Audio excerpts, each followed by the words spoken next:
What's going on, y'all? It's Sunday, January 25th, and it is a blizzard outside right now. And it's kind of annoying to me. It's cold. I got to clean cars off and stuff. And I have work tomorrow, regardless of the blizzard. So let's just hop into it. This is the worst business decisions ever explained like you're a 5 year old. It should be interesting. Western Union rejects telephone. In 1876, Western Union could have owned every phone call in America. Jesus. They said no because they thought Alexander Graham Bell's telephone was just a toy. On February 14th, 1876, Damn. Bell's attorney filed a patent for the telephone at the U.S. Patent Office in Washington. Bell's partner, Gardner Hubbard, approached Western Union President William Orton with an offer. Buy the patent for $100,000. Orton controlled America's entire telegram network, moving millions of messages daily and raking in huge profits. He dismissed Bell's device, telling colleagues, "What use could this company make of an electrical toy?" He believed written telegrams would always beat talking into a wire. Within 18 months, Bell's company had 10,000 paying customers. Western Union panicked and launched their own phone system using stolen designs. Bell sued. By November 1879, Western Union surrendered, giving up all telephone claims in exchange for 20% of Bell's revenue. Damn. Bell's company became AT&T, eventually worth hundreds of billions. Western Union stuck sending money orders at corner stores. If Western Union had paid that $100,000, every smartphone might still carry their name instead of Verizon or AT&T. Blockbuster rejects Netflix. Oh, yes, this is obvious. September 2000. Netflix co-founders Reed Hastings and Mark Randolph flew to I think it's crazy. To meet Blockbuster. That so many companies be giving these people opportunities. You know what I'm saying? You got like a little business going on. You got something going on. You get opportunity. Hey, I see y'all got the joint going on. Y'all got this. Listen, we got something cooking over here. Let's partner up. Let's do something. You feel me? It's like, what I got going banging so hard, I can't see that it can evolve into whatever you guys are doing. They gave y'all the opportunity? Blockbuster CEO John Antioco. Netflix was bleeding $50 million a year, serving just 300,000 DVD by mail subscribers. They offered to sell the entire company for $50 million. Antioco laughed. Blockbuster owned Friday nights with 9,000 glowing stores across America, pulling in $6 billion globally and $800 million from late fees alone. Antioco believed streaming was science fiction, and Netflix was a mail service for movie nerds. By 2007, Netflix launched streaming. Just 07. Families stopped driving to stores. Blockbuster's revenue collapsed 20% year after year. Shelves emptied. Stores closed by the hundreds. In September 2010, Blockbuster filed for bankruptcy. 3 years. Netflix today, worth over $442 billion.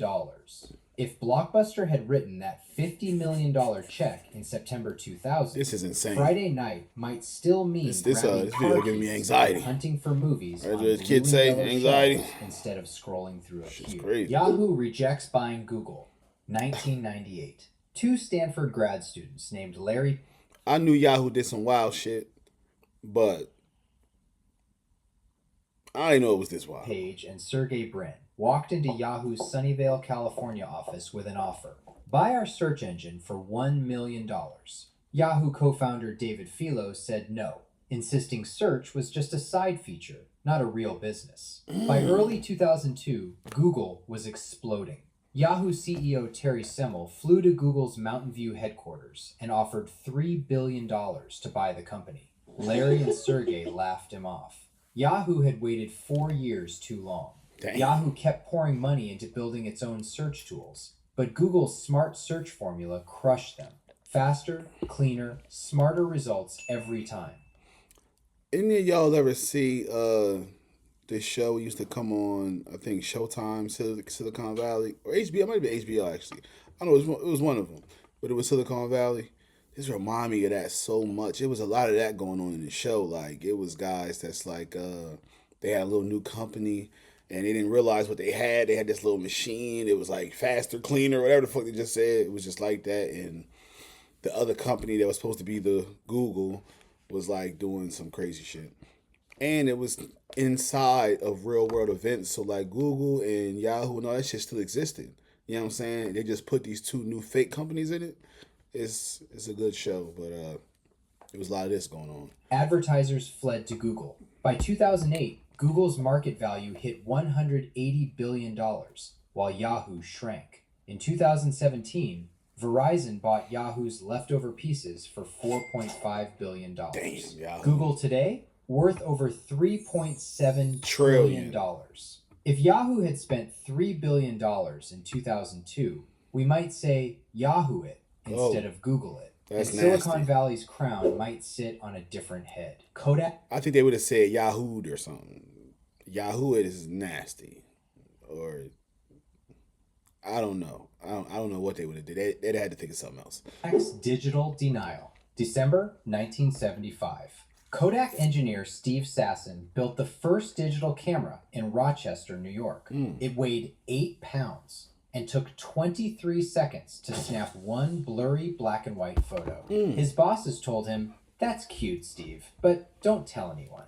Kodak controlled 90% of America's film market. Executives feared digital would kill their profits, so they hid it. In 1981, Sony showed an electronic camera. True digital arrived in the 1990s. By the late 1990s, digital cameras flooded Best Buy. Kodak scrambled in 2001 with clunky models nobody wanted. In January 2012, Kodak filed for bankruptcy. If Kodak... Damn, so Kodak could have been had digital cameras? Like, what is up with people and not understanding things will evolve? Like, I guess people don't believe in evolution, so, you know, they be off their Jesus shit or something. I don't know. Kodak had embraced digital in 1975. 75. Instagram might be Insta Kodak, and your phone's camera could carry their red and yellow logo.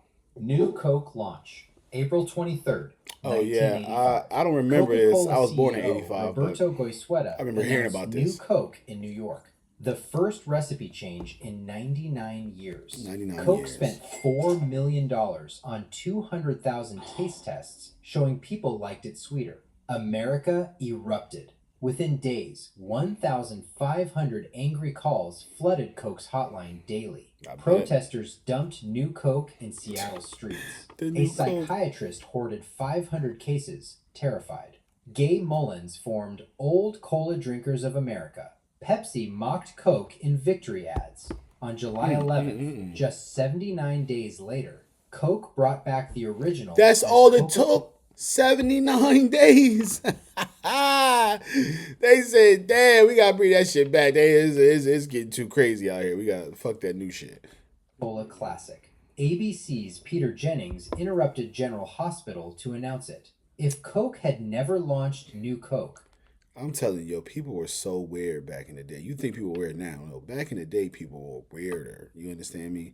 They stopped General Hospital, which was terrible to watch anyway.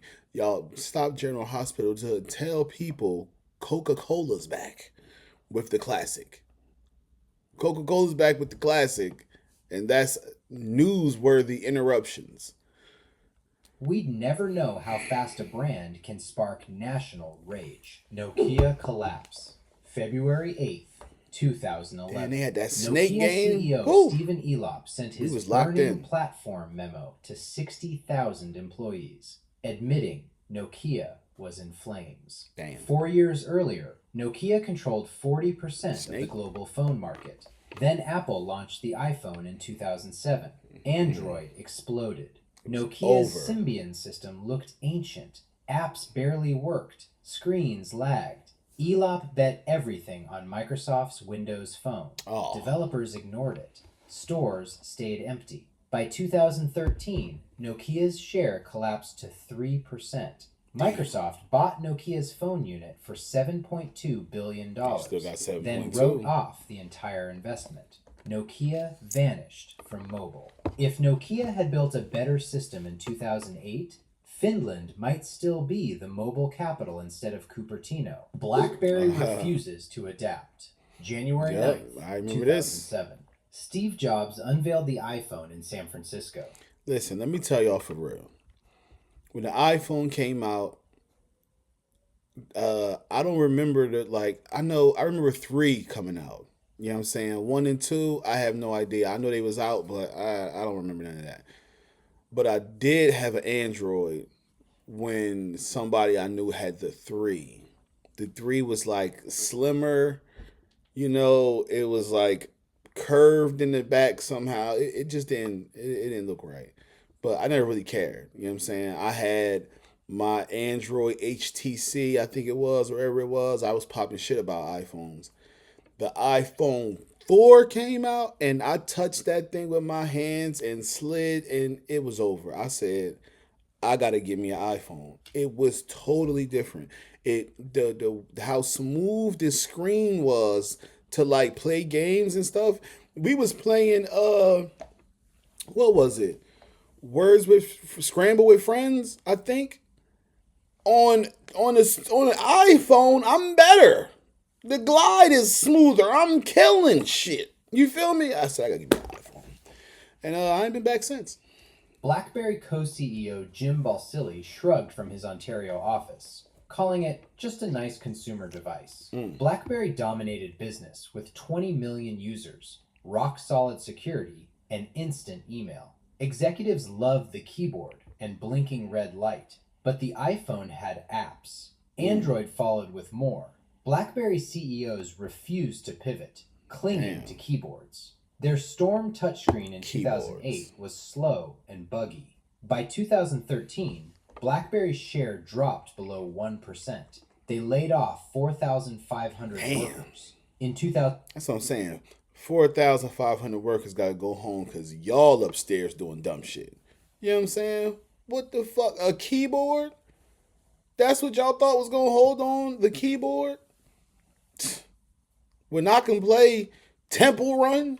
Fuck. 2016, they stopped making their own phones. If BlackBerry had embraced touchscreens in 2007, BBM might still be the world's default messenger. Xerox's GUI giveaway. 1970s. Inside Xerox's Palo Alto lab, engineers built the computer mouse, clickable icons, and drag and drop windows. Xerox executives and I saw this in the movie that somebody in I think it was Microsoft saw them doing it and then went home and did their own version. I think I remember that. Connecticut ignored it. They wanted to sell photocopiers, not computers. In November 1979, Steve Jobs toured the lab after Xerox invested $1 million in Apple. Jobs saw the point-and-click screen and gasped. They're sitting on a gold mine. He rushed back and built the Apple Lisa in 1983, then the Mac in 1984. It was over. Microsoft copied it with Windows. By the night, I said Bill Gates, but it was Steve Jobs. Yo, I'm telling you, these niggas be stealing shit. It's straight jacking shit, bro. It's crazy out here. 1990s, most personal computers used GUI ideas first shown at Xerox. Xerox? Still selling copiers. They invented the future and gave it away. If Xerox had sold computers in the late 1970s, every laptop might boot with their logo. Quaker Oats by Snapple, November 2nd, 19... Now, out of all of these, I heard before. I ain't never heard no Quaker Oats by Snapple. What the 94. Fuck? Quaker Oats CEO William Smithberg. I was just about to turn, my birthday November 4th, 85, so I was just about to turn 9 2 days after this. Announced he was buying Snapple for $1.7 billion. Wall Street cheered. Quaker had built Gatorade into a billion-dollar brand. For real? He was totally wrong. Snapple grew through quirky ads, small distributors, and New York delis. Quaker forced it into supermarket chains using Gatorade's rigid system. Deliveries slowed. Bottles vanished from shelves. Coke and Pepsi launched their own iced teas. Nestea, and Lipton, and crushed I don't what? What? People was buying Nestees. Wait, matter of fact, the Nestea and the Lipton is the big joint that you pour in water. Snapple wasn't even doing that, I don't think. Snapple. By 1997, Snapple's value collapsed. Quaker sold it for just $300 million, losing $1.4 billion in 28 months. If Quaker had left Snapple's culture alone, iced tea aisles might look different today. Decca Records What you mean? I see Snapple all the time. What's the fuck? Maybe I don't know. I don't know what the fuck he talking about. rejects the Beatles. January 1st. Well, if they gonna put this on here, they need to make a whole nother video of these because people rejecting big artists and stuff like that happens all the time. You know what I'm saying? Bill Withers went to every record label in the country, and rest in peace, my man's the Godfather of the fucking the Black Godfather. You feel me? Shout out to him, and signed with him. And Bill Withers is one of the most played motherfucking songs you hear today. So it's a lot of that going on in the music industry. A lot of it. 1962. Four Liverpool musicians, John Lennon, Paul McCartney, George Harrison, and Pete Best, walked into Decca's London studio. They recorded 15 songs for an audition tape, hoping to win a record deal. Decca executive Dick Rowe called their manager with bad news. Damn. Guitar groups are on the way out. The Beatles have no future. Rowe signed Brian Poole and the Tremolos instead. They were London-based and easier to work with. 5 months later, producer George Martin at EMI signed the Beatles. Damn. In early 1964, they triggered Beatlemania in America, selling millions and dominating radio. Damn. Decca became a punchline, forever remembered as the label that rejected the biggest... No, because who the fuck is Decca? Nobody remember them. I don't know these niggas. The fuck is them? Band ever. If Decca had signed them, we might never have heard Hey Jude the same way. These companies lost... Well, who did actually sign the Beatles? Because they said George Martin. And even though that name sounds familiar, I don't know what he owns. Like, what the fucking label he own? I don't know. I mean, and if I don't know, it ain't that fucking popular. That not the label itself. The label could probably be popular, but the label in connection to the owner ain't that popular. It's like somebody said, it's like knowing the owner of GM. Like, I don't know who that is, but you know GM. You know what I'm saying? I don't know Decca at all, but it's safe to say I don't know who Bull George Martin is neither. Billions legally, but criminals are making billions illegally by hiding inside normal business. Click this video right now to see how pizza shops... All right, yeah. They always got a little setup at the end, you know what I'm saying? All right, that was pretty interesting, you know what I'm saying? I'm in the bag today. Since I'm snowed in, I'm going to probably do a few videos today, you know what I'm saying? I don't know when I'm going to drop them, but we still got stuff coming, you know what I'm saying? Make sure y'all like and subscribe.